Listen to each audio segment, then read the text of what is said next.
comedian, and right now we have Fresh and Meaty Burgers in Carson, and I'm about to have a comedy show. It's an ugly sweater comedy show. You see it, so it's about to be lit. We're about to have a good time. I've been like funny all of like forever for sure. Like I really did win class clown, like all the cliche little like comedian things. But I tell people all the time, like I was watching some stand-up one day, like on Netflix, like at a security job, just not doing my job at all, just stand-up after stand-up, you know, laughing, enjoying it. And I thought to myself, like, you know, I do this all the time, like low-key with my friends and stuff. I was like, I could probably do this, you know, so got my little first opportunity on stage and haven't stopped, like literally haven't stopped.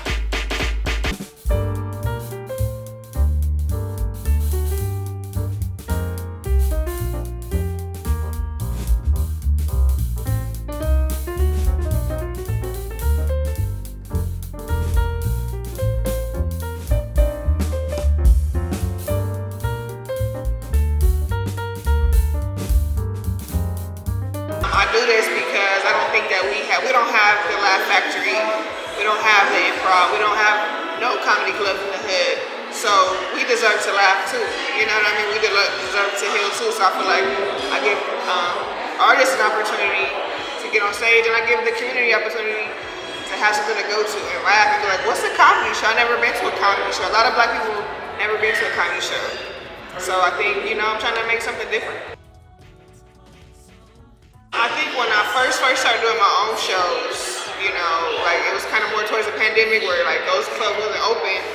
So a lot of black people was coming, you know, to my spots or whatever, you know, it was packing out.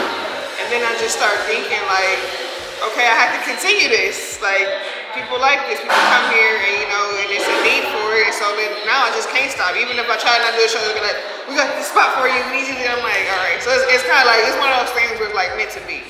Like, you know, I can't get away from it, even if I try. it's meant to be. I make a joke all the time. Inglewood, the part where I grew up, was like Mexico, for real. Like, I was probably one of the only black kids in my school. Like, it was like 5 of us and shit. Like, it was, so that was my experience. Very like Hispanic culture. My mom was pretty strict, so like she wasn't having me like outside a lot or nothing like that. She was like, go to school, come in the house, and that's it. Like, and then if I did something, it was probably like school events. So I wouldn't say I was one of those kids just like outside really in Inglewood, like, but I appreciate Inglewood and I love Inglewood because, you know, it made me who I am. It's diverse as far as like you got your Mexican and right, you know, right now it's like you got your white people too coming in Inglewood. It's a lot of things changing, but we way better than Eastside. That's all I gotta say. Like, way better. There's so many challenges as far as like being respected, being booked, and being thinking that it's not just about your looks, it's about actually like appreciating somebody's talent. You know, it's like, oh yeah, I'll put you on, but can we go on a date? Or I'll put you on, but I was wondering, it's like, can you just put me on based on my talent? Based alone on my talent? Found out that I was with someone that she did not like. Why do you not like him? Because he old. She's doing all of this out of spite. You're an older man, you're taking advantage of my sister. How old is he? 85. So he's a real sugar daddy. I had to get a job because they're not giving out no ED, PPP, SB, all that shit is gone. And I was like, you know, maybe I could be a stripper or whatever, but I ain't really got the athletic ability. I know you're probably, you know, you got a nice body, it's hella jiggly, nigga, ain't no muscle tone on none of this shit, so I can't really do that. I can give a mean lap dance though, like I just be like, nigga, what, like, I'm your pregame tennis strippers. I'm the side, like, oh, I'm just like, before you get to the show, nigga, it's me, nigga, what's up? I can't do no pole work, I can't do no flips, I can't do no splits. I can just bounce mass on your dick. For a total of 15 minutes before I start breathing super hard.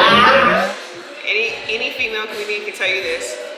When they go on stage and they get introduced, it's a female comedian coming up to the stage. It's like, no, we're a comedian just like you. There's nothing different. You don't need to say female. Like, they can see it. Like, so I think we definitely deserve like more in the industry. And so I think that's why I'm trying to be a boss babe and say, you know what, well, I don't need you to put me on, I put myself on. I don't need you to give me that recognition, I can give myself that recognition. Yeah. You know, they can relate to pain. They can relate to being like, yeah, I got my ass whooped when I was little, or, you know, I really don't have a lot of money and I'm working this type of job, or like, you know, the EDD to end it, this SBA to end it, and you make jokes about that because like everybody know like it's getting hard right now.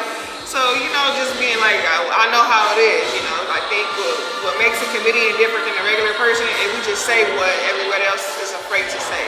That's all we do is we say the stuff that everybody's thinking, but they don't, you know, want to say. We just try to make them feel better about their situation. Like, look, we all pretty much fucked out here. Like, so don't feel bad. My purpose is to heal people, you know, through laughter and entertainment. So that's what definitely I'm trying to do, like bring joy, bring healing,